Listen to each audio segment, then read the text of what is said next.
Thunder is no longer the voice of an angry god. No river contains a spirit, no snake the embodiment of wisdom, no mountain cave the home of a great demon. No voices now speak to man from stones, plants, and animals, nor does he speak to them believing they can hear.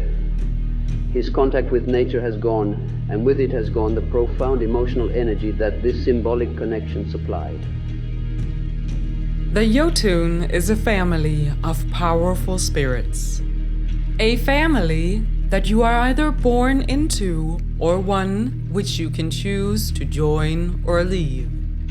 According to the tales of old, Ymir was the first living being, and it was his body which gave birth to all other future beings, be they physical or spiritual in nature.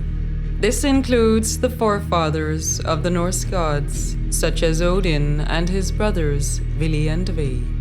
However, Odin and his brothers were disgusted with the behavior exhibited by Ymir and the Jotun family, due to their willingness to destroy, devour, and cause chaos whenever they saw fit and without reason. As a result, they created a new family, the Aesir, where the values of order, reason, and control were promoted.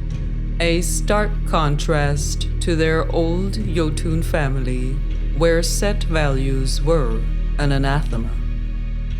Odin and his brothers then proceeded to murder Ymir and used his corpse to build our reality, which they named Midgard.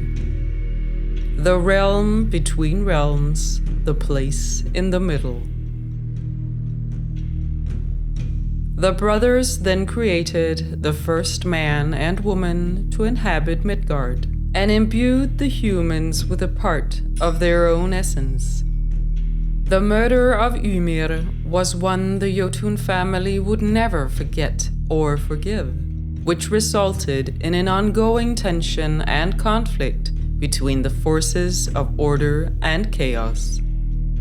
The zenith of this conflict would be Ragnarok, the final battle between the great families of the spirit realm. These were the stories shared around the bonfires of the Northmen.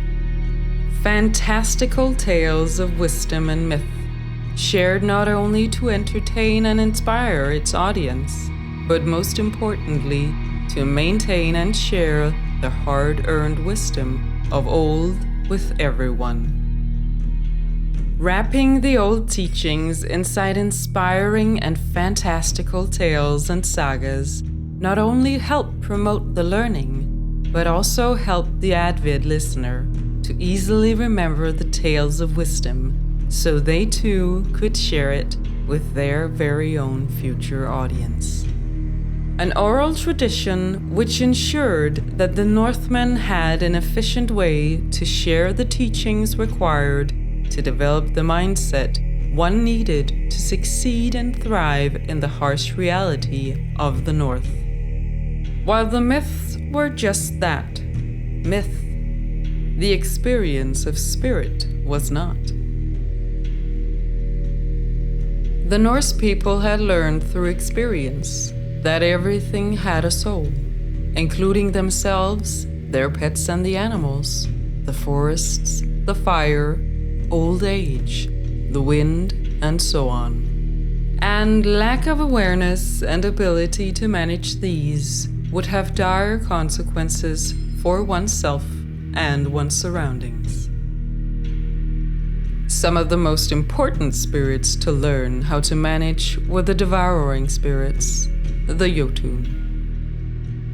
Spirits that existed since the very beginning and still exist today. The only difference is that we just stopped sharing the wisdom of old, losing our own spiritual awareness in the process,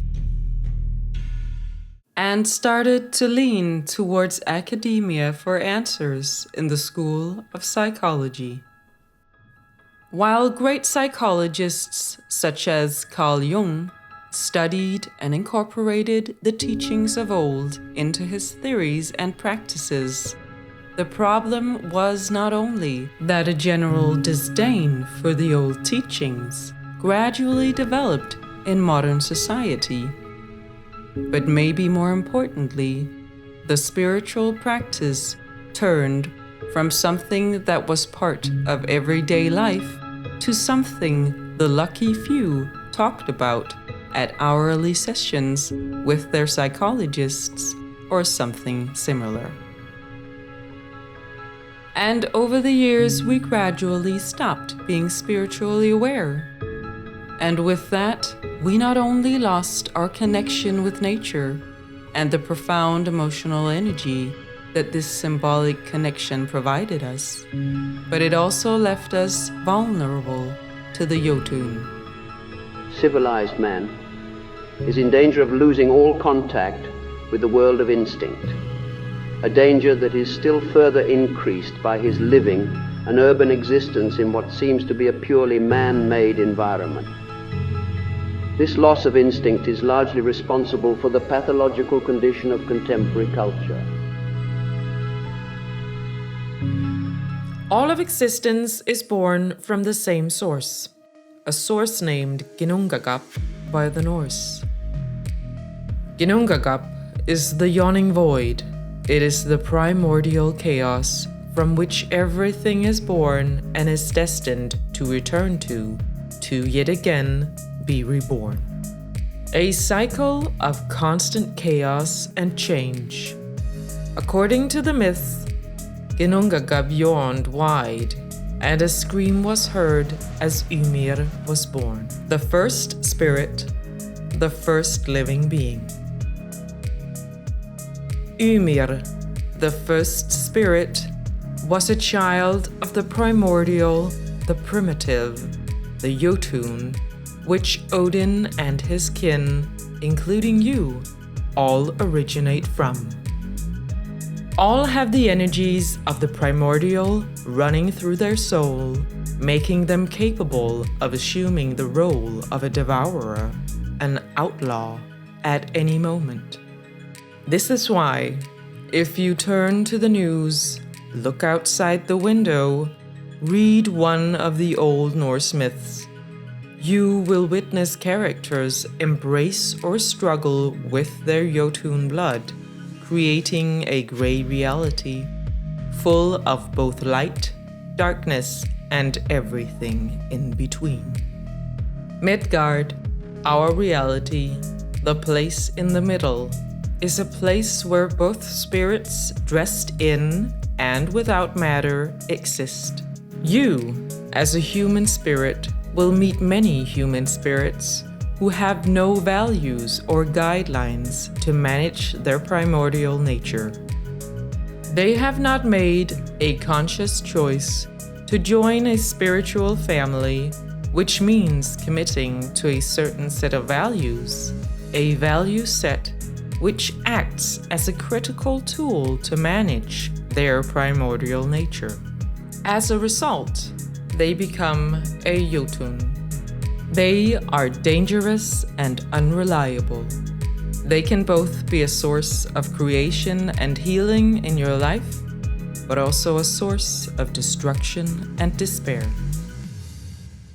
An outcome which is not mitigated and managed by a value set, but the whims and circumstances around the Jotun-aligned human spirit.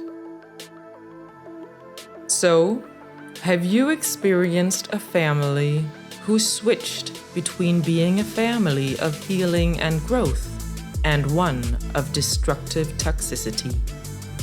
This is because they have no values, by choice or chance, to manage their primordial nature, and as a result, that family is a member of the Jotun family. The Northmen would connect themselves to the spirits of the Norse gods by aligning their value set with the ones of the Aesir and Vanir god families. Value sets which promoted honor, control, courage, passion, growth, and love, among others. Did this value set alignment mean that the Norse gods or people lived perfectly noble lives? No, of course not. Not by any means.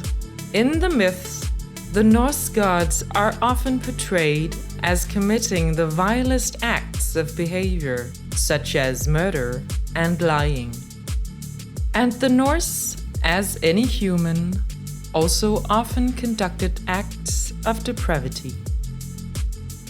The primitive, the primordial, is part of any spirit, and all we can do is try to manage it to be the most noble spirit possible. A constant journey guided by an ultimately unobtainable value set. But it is a forward-moving journey, and while value-guided individuals will stumble forward, they are moving forward, trying to be the best they can be. It is a fact that cannot be denied.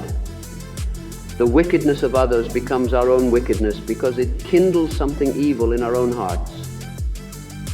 Some of the vilest members of the Jotun family are the ones who concisely embrace the role of the devourer, the agent of chaos. They find personal enjoyment in pulling back all kinds of spirits, including God and human spirits, into a state of darkness and chaos. These types of spirits find nourishment in the pain and discomfort of others. They will do their best to confuse, tempt, and manipulate other spirits into a state of mind such as one of depression, loneliness, confusion, and destructive rage. The Jotun family should not be seen in the simplistic light of being evil. A Jotun might instigate a tragedy, which is what paves the way for positive change or causes your final downfall. Depression might be what forces you to drop your fake persona or crush your desire to live. Jormungandr is the spirit of life force itself. Fenrir is the spirit of pure power. And Loki is a critical instigator of change, helping reality to constantly move forward. All for good and for ill. Jotuns are spirits which sometimes are good to have in your life, such as when you feel bored and stuck in your existence. But a lot of the time, they are power which you want to hold in an arm's reach, as they are not predictable or controllable in nature. In the myths, the gods and the Jotun live together in a delicate balance, and you should look to do the same. Become aware of the Jotuns in and around you.